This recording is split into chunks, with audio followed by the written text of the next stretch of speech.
은평복지재단 설립이 조례안 부결로 무산 위기에 놓였습니다. 은평구가 복지재단 설립을 추진해온 지난 2년간 일부 구의원들은 지속해서 재단 필요성에 의문을 제기했습니다. 이슈앤피플에서 살펴봅니다. 사회적 고립 청년 지원 조례안이 양천구 의회를 통과했습니다. 심리 상담 등 도움이 필요한 사회적 고립 청년을 지원할 수 있는 근거가 마련됐습니다. 조례안을 발의한 최재란 의원을 의원 발언대에서 만나봅니다. 전국이 가을 단풍으로 물들고 있습니다. 대한민국 가을 명소 빈센트 반 고흐의 그림 같은 순천만 국가정원으로 떠나봅니다. 양천 지역 초등학교 30곳 가운데 절반에 달하는 14곳은 과속단속 카메라가 없는 것으로 확인됐습니다. 우리 지역 어린이 보호구역은 안전할까요? 현장을 점검했습니다.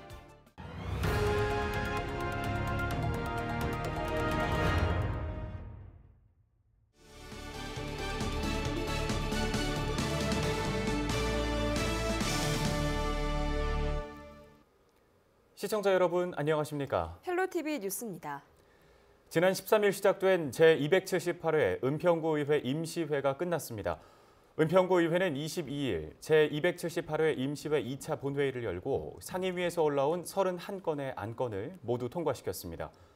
이번 임시회의 주요 안건은 스마트 도시 조성 운영, 아동학대 예방, 사회복지사 등의 처우 향상 등 조례안 19건과 우리 동네 키움센터 4곳에 대한 민간 위탁과 은평문화재단 출연 동의안, 연신내역 도시정비형 재개발 사업 의견 청취안 등입니다.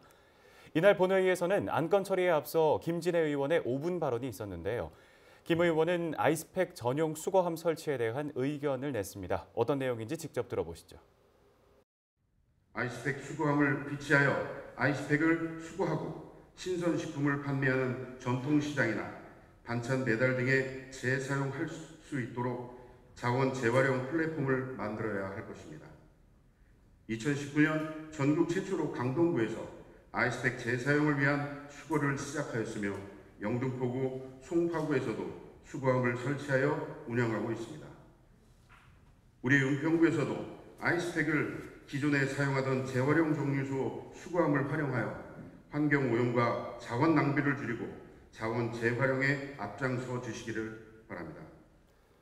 은평구의회는 다음 달 24일부터 23일간의 일정으로 정례회를 열어 구정질문과 내년도 예산안을 심사할 계획입니다.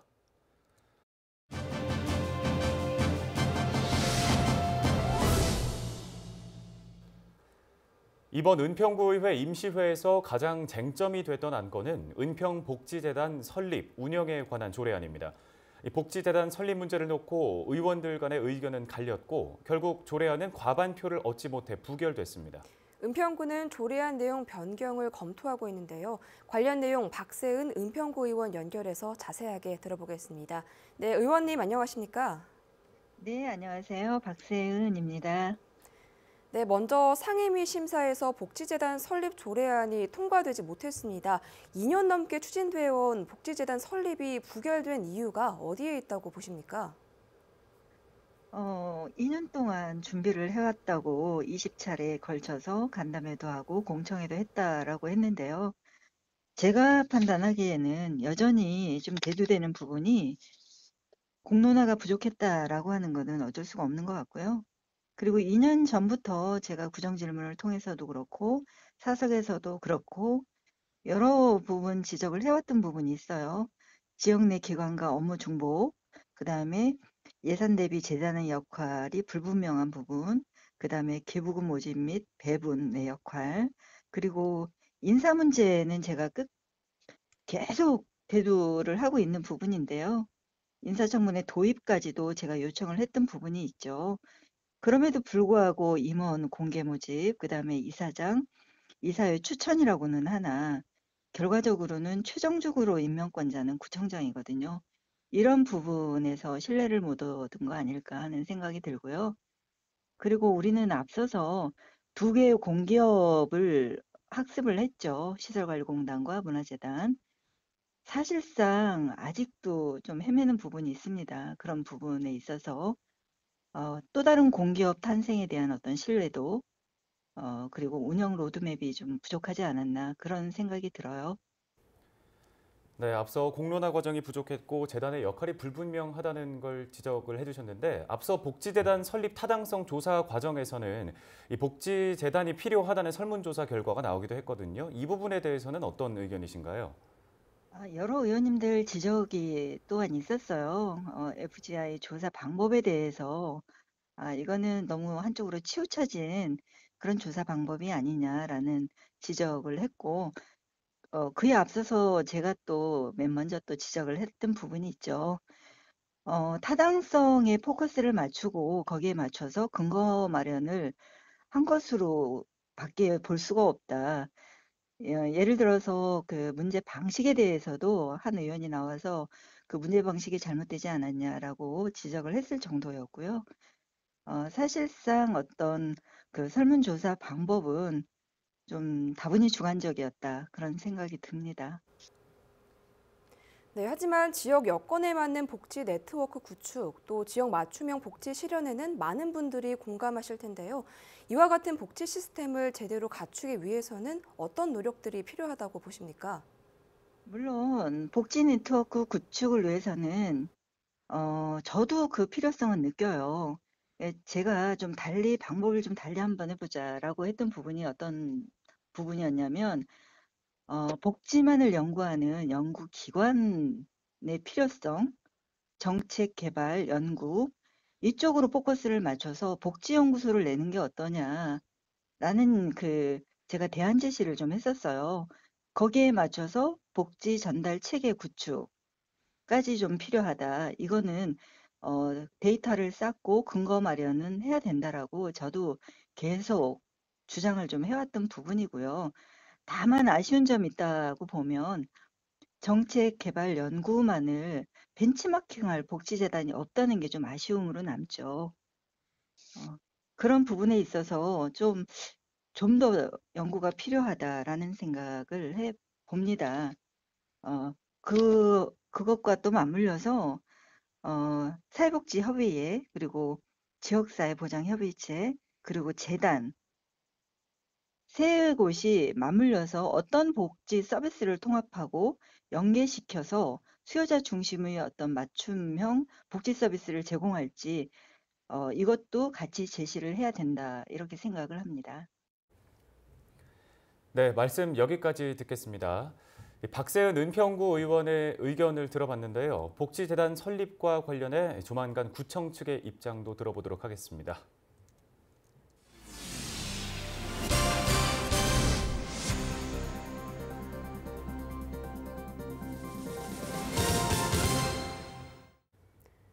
이번 주부터 초등학교 1학년 학생들이 매일 등교를 하기 시작했습니다.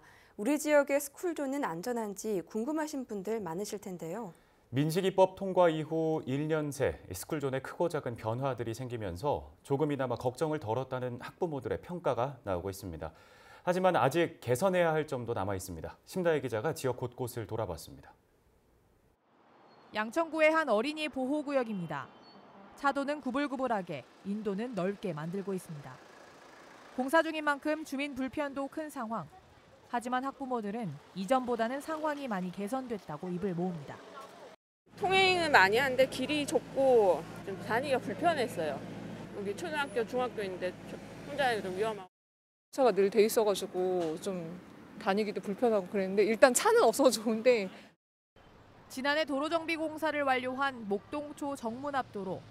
공사 이전까지 3년 동안 3건의 교통사고가 발생한 곳인데 공사 완료 이후 사고가 한 건도 나오지 않았습니다. 너무 넓어져서 닿기 더 맞았는데. 인근의 또 다른 어린이 보호구역. 1년 전 6살 어린이가 차에 치여 목숨을 잃은 곳입니다. 우회전을 하기 위해 방향을 틀던 운전자가 건널목을 건너던 어린이를 미처 보지 못하고 사고를 낸 것. 사고 이후 횡단보도 양 옆에는 이렇게 옐로우 카펫이 설치됐습니다. 운전자들이 이 노란색 표시를 보고 이곳이 어린이 보호구역임을 쉽게 알아볼 수 있는 장치입니다. 여기가 유치원이 어린이집 있어가지고 많이 애들이 건너다니면서 불안했었는데 횡단보도 설치되고 여기 노란색으로 이렇게 표시돼서 좋아요. 차가 파란불이 켜지려면 저기서부터 멈추고 많이 그래도 좋아졌습니다. 도움이 많이 되지. 도움이 많이 돼요. 그럼. 그리고 우리가 건너가도 불안하지 않고.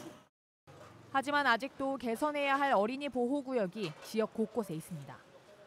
실질적인 주민들이 보행의 안전을 먼저 지켜놓고 차량의 이동 속도를 줄일 수밖에 없는 설계를 해서 만든 것입니다. 그렇게 되면 실질적인 교통사고가 줄게 되고 예상치 못한 가해자로 될 수 있는 우리 주민들마저 보호할 수 있는 도로를 지금 만들고 있습니다.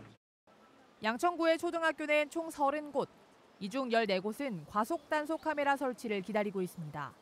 지역사회의 관심으로 안전한 통학로가 점차 늘고 있는 가운데 다양한 해결책이 필요한 시점입니다. 헬로티비 뉴스 심다혜입니다. 은평구가 초등학교 주변 횡단보도에 보행신호 음성 안내 보조 장치를 설치해 운영합니다. 은평구는 은평초와 신사초 등 17개 초등학교 주변 횡단보도 22곳에 보행 대기선에서 지능형 CCTV를 통해 경고와 보행 안내를 음성으로 알려주는 시스템을 구축했다고 밝혔습니다. 녹색 신호에서는 좌우를 살핀 후 건너가십시오. 녹색 전멸 신호 시에는 다음 신호에 건너세요라고 알려주는 건데요. 이 밖에도 같이 부착된 LED 전광판에는 교통 안전 캠페인과 코로나19 생활 수칙, 현재 시간 등이 표출됩니다. 이번엔 가을 명소 소식 전해드립니다. 대한민국 1호 국가정원인 순천만 국가정원의 모습을 보여드릴 텐데요. 올해는 특별히 빈센트 반 고흐의 대표 작품들이 정원의 꽃들로 재탄생했다고 하는데요. 김신혜 기자가 다녀왔습니다. 대한민국 1호 국가정원인 순천만 국가정원에도 가을이 찾아왔습니다. 하늘에서 내려다본 풍경은 계절을 실감케 합니다. 특히 올 가을에는 네덜란드 정원이 특색 있게 꾸며졌습니다. 정원 전체가 고흐의 화실로 태어난 겁니다. 순천시는 올해 봄부터 네덜란드 화가인 고흐의 대표 작품들을 정원에 담아내기 위해 준비해왔습니다. 고흐가 정원에서 영감도 많이 얻고 또 정원이 유일한 안식처였다고 합니다. 그래서 고흐의 5가지 작품을 저희가 테마로 해가지고 부분 꽃으로 국화하고 해바라기, 코스모스 이런 것들을 이용을 해가지고 연출을 했습니다. 네덜란드 정원을 걷다 보면 다양한 볼거리가 있습니다. 별이 빛나는 밤에부터 고흐의 방까지 곳곳이 한 폭의 그림처럼 꾸며져 작품을 찾아가는 재미를 더합니다. 고흐가 동생 테오에게 미처 전하지 못한 편지도 지나는 이들의 발걸음을 멈추게 합니다. 뿐만 아니라 코로나19 시대를 살아가는 관광객을 응원하는 문구들도 눈길을 사로잡습니다. 사실 요즘 뭐 코로나 블루라고 우울증 걸리는 분도 많다고 하잖아요. 근데 이제 밖에 나오니까 힐링되고 또 좋은 마음 맞는 친구들이랑 같이 오니까 더 좋네요. 이외에도 순천만 국가정원 곳곳에서는 국화와 코스모스, 천일홍 등도 감상할 수 있습니다. 네덜란드 정원에 꾸며진 고흐의 화실은 이달 말까지 운영됩니다. 코로나로 지친 마음, 이 순천만 국가정원에서 달래보는 것 어떨까요? 헬로티비 뉴스 김신혜입니다.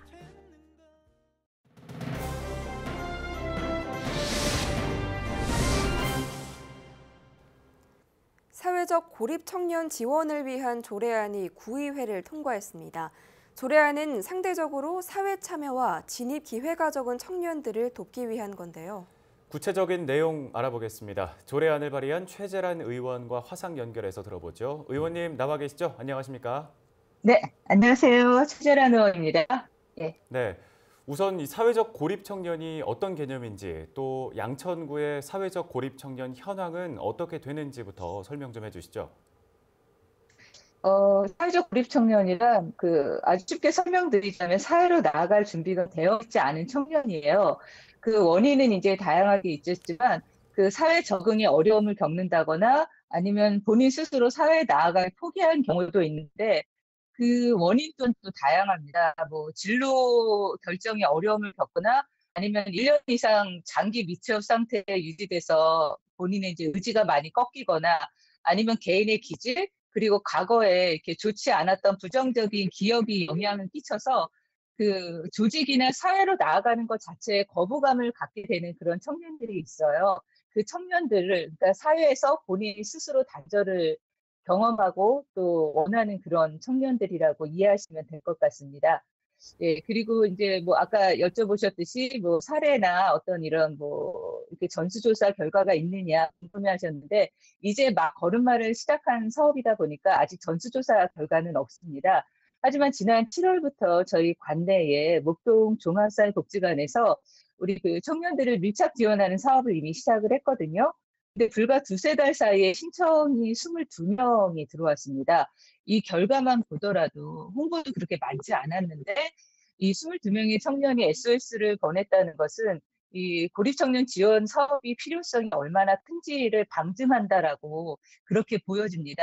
그래서 이제 조례가 제정이 된 만큼 우리 고립청년들을 지원할 수 있는 그 어떤 근거가 마련이 됐고 그래서 이제 전수조사도 들어가서 우리 청년들을 좀 더 잘 지원할 수 있게 되지 않겠느냐 그렇게 기대를 하고 있습니다. 네, 사회적 또 경제적인 지원이 되면 큰 도움이 될 것 같은데 이번에 발의하신 고립청년 지원 관련 조례안에 대해서 간략한 설명 부탁드립니다. 예, 본 조례는 그 상위법인 청년기본법을 이제 근거를 두고 있습니다. 그 청년기본법을 보면은 청년의 공정한 기회 보장을 위한 제도적인 장치를 마련해라 이렇게 되어 있어요. 그래서 여기에 근거해서 우리 양천구 관내에 거주하는 사회적 고립 청년들을 위한 복지 증진 그리고 사회 참여 및 진입 기회를 보장을 해서 청년들의 삶의 질을 향상을 하고 또 이에 모든 전반적인 지원을 할 수 있는 근거를 마련했다라고 보시면 되십니다. 그렇기 때문에 이제 앞으로 우리가 기본 계획 그리고 시행 계획 수립하고 또 실태 조사나 민간 협력 체계에 대한 어떤 근거도 담았고요. 그래서 아까 말씀드렸듯이 이제 조례가 제정이 됐기 때문에 우리 고립 청년에 대한 전수조사, 다각적인 지원, 그리고 민간 협력 등을 통한 적극적인 사회적 고립 청년을 지원할 수 있도록 이렇게 가능해졌다라고 보시면 되십니다. 예. 네, 조례안을 보면 경제적인 지원뿐만 아니라 사회적인 지원도 다루고 있는데요. 사회 공동체 참여 그리고 활동 확대를 지원한다고 했는데 구체적으로는 어떤 사업들이 추진되는지도 궁금합니다. 네, 설명 좀 해주시죠. 사실 제가 사회적 고립 청년에 대한 고민을 하는 내내 그 다각적 지원의 필요성을 굉장히 많이 느꼈습니다. 그 이유가 뭐냐면 이 신층 면담에 참여한 청년들 대부분이 한두 가지 문제를 가지고 고민하는 게 아니었어요. 뭐 진로, 심리, 관계, 경제, 주거, 건강 굉장히 다양한 문제로 이렇게 힘들어하고 있었습니다. 그렇기 때문에 획일화된 지원이 아니라 사례별 밀착 지원이 필요하다 그렇게 결론을 얻을 수 있었거든요. 그렇기 때문에 좀 더 이 밀착 지원 사업을 구체적으로 설명을 드리자면은 심리 정서 지원, 진로 컨설팅, 관계 기술 향상, 그리고 맞춤 청년 인턴제, 그리고 자조 모임을 통한 활동 지원, 그리고 또 청년 서포터즈까지 이제 좀 다양하게 준비할 수 있다라고 말씀을 드릴 수 있어요. 그렇기 때문에 제가 이 조례를 준비하면서 청년 정책팀이 있는 그 일자리 경제과뿐만 아니라 복지정책과, 주택과, 그리고 보건소, 그리고 우리 종합사회복지관, 그리고 무중력지대 양천까지 이 민간이 협력해서 함께 구축해 나가야 된다라는 것을 굉장히 여러 번 좀 강조하고 또 당부도 했습니다. 예. 네, 사회적 고립 청년들에게 큰 힘이 될 것 같습니다. 지금까지 최재련 의원과 화상 연결해봤습니다. 다음 소식입니다. 양천구 모기동 엄지마을에 대한 정비 사업이 추진됩니다. 서울시는 제14차 도시계획위원회를 열어 모기동 엄지마을 관리형 주거환경 개선 사업 정비구역 지정, 정비계획 결정안을 통과시켰다고 밝혔습니다. 이번 계획안에 따라 마을에는 안전시설물을 설치하고 중심거리를 개선하는 등 기반시설이 설치됩니다. 또 주민 쉼터와 주민 공동 이용 시설을 조성해 엄지마을의 특색을 살리도록 사업이 추진될 예정입니다. 모기동 231번지 일대 엄지마을은 저층에 20년 이상 오래된 주택들이 몰려있고 안전기반 시설이 부족해 개선이 필요하다는 목소리가 있었습니다. 헬로티비 뉴스, 오늘 저희가 준비한 소식은 여기까지입니다. 헬로티비 뉴스는 언제나 지역 주민 여러분 곁에 있겠습니다. 함께해 주신 여러분 고맙습니다.